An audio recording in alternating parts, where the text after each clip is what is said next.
Let's install a fast fuel system on this LBZ Shorty. So this one is just a 100 gallon per hour. So this one is just pretty mild. It's your basic lift pump that you'd put on any stock truck. I highly recommend it. So let's get this out of the box. First things first, open everything up. Make sure you have everything. Make sure you have all your parts. He has everything. Now we have the Fass and the vise. We're gonna install a couple fittings. So the first fitting is gonna be your feed fitting, which is number E here. This is what feeds fuel to your fuel system. Start that there, and then you could either use a 7/8 socket or a 7/8 wrench to tighten it down. And then on the back side of the pump, you're gonna have a 90-degree fitting. This one's gonna thread in this way, and you could use a 1-inch open-ended wrench to tighten this one down. So after you have the fittings installed, it should look something like this. Your 90-degree fitting should be pointing straight up. So now you're gonna install your mounting brackets, which to install it, you have these little spacers with these bolts. So we're gonna tighten these bolts with a 7/16 wrench. Next, you are gonna remove your bed mount bolt closest to the cab. It's gonna be an 18 millimeter. Then you are gonna take this mount and this, and stick that in there like that. You're gonna put your bolt back through, and then you'll reattach this up into your mount. Now that you have this bracket reattached, nice and strong, you can grab your whole Fass system and bolt it on. So with this truck being a single cab short bed conversion, things are a little bit differently than how they normally would be. So I gotta flip this bracket 180. That way it could fit up underneath there. So now you're gonna mount your Fass bracket, this back bracket, to the one you installed onto your bed bolt. You're gonna use the supplied hardware, which these are gonna be 9/16. I'm using a wrench. Make sure you put your little rubber spacer in between the two plates, and then get it to a point where you like it. This one's gonna have to sit here being the Shorty, but I got it as level as possible.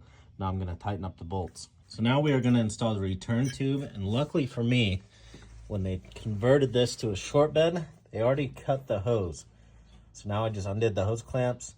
I'm gonna remove that. Sometimes there's a tube on the inside, a small little tube on the inside. So what you have to do is you have to take this hose completely off and then cut your hose. It's kind of a delicate process, but let's remove these. Now that we have the return tube installed with our hose clamps, now we can run the hose. Your hose is gonna go from this bottom fitting facing towards the cab and return into that bung there. I'm gonna show you guys the best way to install your fitting into your hose. So these fittings are push lock fittings, meaning you don't need a zip tie or a hose clamp or anything like that. Once you push this in there all the way to the end, then it is installed fully. So what you're gonna do is you're gonna take a little bit of oil, 1540, 530, whatever you got. You're gonna put it around the fitting, right? Now when you go to install your hose into the fitting, do not push it on and try and bang it on the ground. You will mess up this fitting. I've had people do it before and ask me how to fix it. You get a whole new fitting. So what you're gonna do is you're gonna push it in after you put oil around the fitting.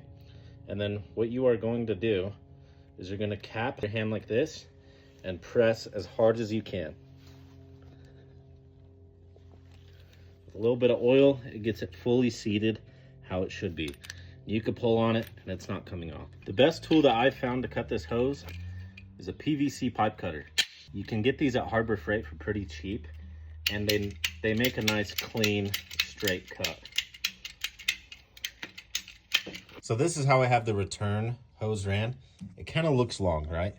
But that way, if it was shorter, it would pinch this off and cause a restriction, which I don't want any sort of restrictions on this thing. So I got the hose clamp tight up here onto your return neck. Now I just got to tighten this down with a 7/8 wrench. So now we are going to run your suction fitting, which is the 90-degree fitting on the back, and always oil up your fitting. So now you're gonna disconnect your feed and return hose fitting.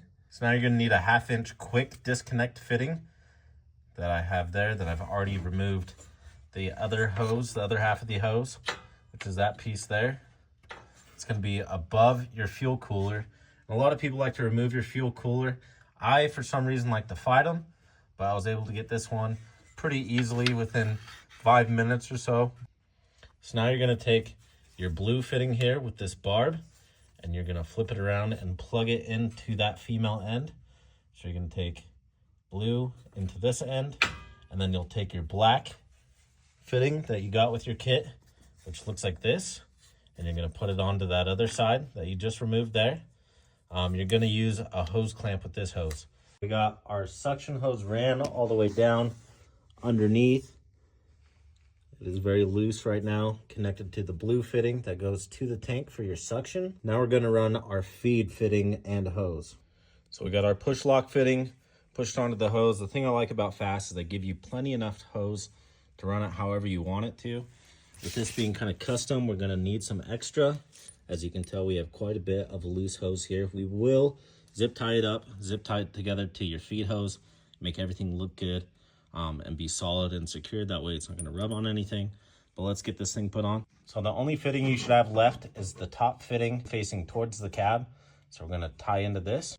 So now you can kind of see how I am going to run this hose, right parallel with the other hose. So now that we got both hoses on and the hose clamp and the new fitting attached to your feed, now we are going to zip tie up the hoses, make sure all the fittings are nice and tight, make sure we don't rub on anything. So now that we got all the fittings tightened up real nice and tight, we got the wires ran, zip tied, looking good, made sure it's not going to rub anywhere. Now we could run the wiring. So I like to start at the engine bay with the wiring because you are going to end up here. So once you run your wire down through your fender liner and to your frame, to your main harness, so I like to unwind everything. I'm going to take the end that goes to the Fass, and I'm going to feed it down in this area here following the main harness. So I'm just going to grab this end, feed it through in between the body mount and the frame. And again, we're going to go over the body mount following the main harness. So now that we got it plugged in, I have it running up and over the filler neck around this bed mount. I'm going to zip tie it to the main chassis harness. So I like to run a zip tie where every one of these plastic pieces are. That way it looks nice and clean. Now we are to this point where we have the whole wiring down the whole frame rail, and we have all this extra wiring. So what I'm gonna do is I'm gonna remove this fender support piece. That way I could take off the fuse box cover. So these are a 13mm bolt, and you're gonna remove all 4 of them. Now you're gonna reach down to the bottom of this plastic cover and you're gonna pull up. You'll feel it unclip there, as well as the other side. And then you're just gonna lift straight up and off. So now I ran the wire up underneath the main harness going into the cab. That way all my wiring is gonna kind of sit in this area.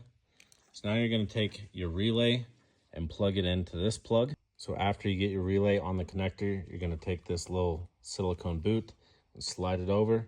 Now it should look something like this. So what I did now is I coiled up the rest of the wire, zip tied it underneath, and then I have your relay onto this stud here.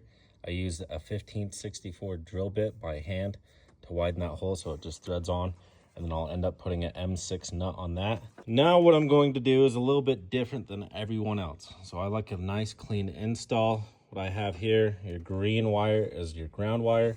So I'm gonna run that to your stud here, which is usually your ground for your hood. And then the power I'm going to connect here, which is for your intake grid here, which you always have constant power here. That runs straight to the positive terminal of the battery. I'm going to go and follow the main harness, come up here, come through the front of this, which will tie into your fuse tap.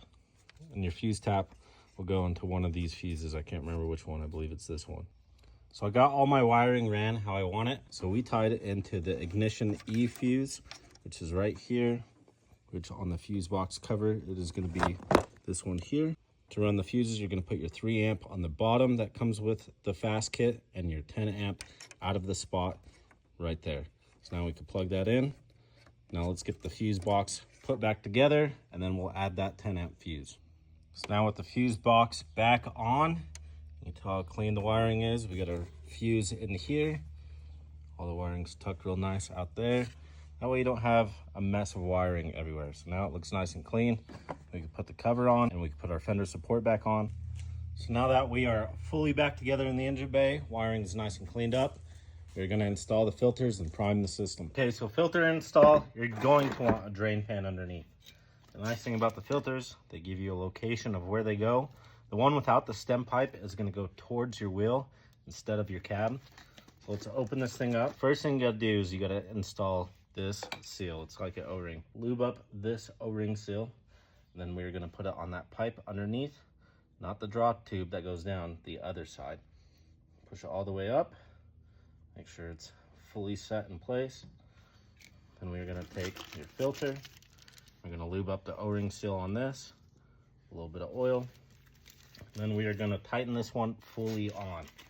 So the one away from the draw tube, closest to your rear tire. Now we got that one tight. Again, we're gonna lube up the O-ring seal, but we are not gonna tighten this one fully. Oil up the seal, so we're gonna get it close. You're gonna want a gap. You're gonna want the filter kind of loose still. What we're gonna do is we're gonna key the ignition on. We're gonna wait for a tone change. After we hear that tone change, you're gonna have a bunch of fuel that spills out. You're gonna hurry up and tighten up that filter. Here's the fast priming. It's gonna fill up that first filter first, and then this second one.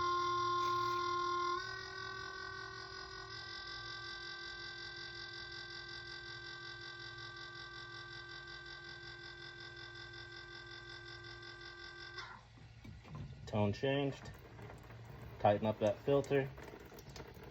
As you can tell, it makes a little bit of a mess, but that's why you have the drain pan. Wipe all your fuel mess down. Double check tightness of filters. Now, as you can tell, it's not loud. So if you prime them correctly, they won't be drawing air. So the Fass system should not be loud. So after you've let the system prime for about 2 minutes with the Fass on, let's see if it'll start. Just like that. So if you do one yourself, hopefully this video helps you guys out. Thank you guys for watching.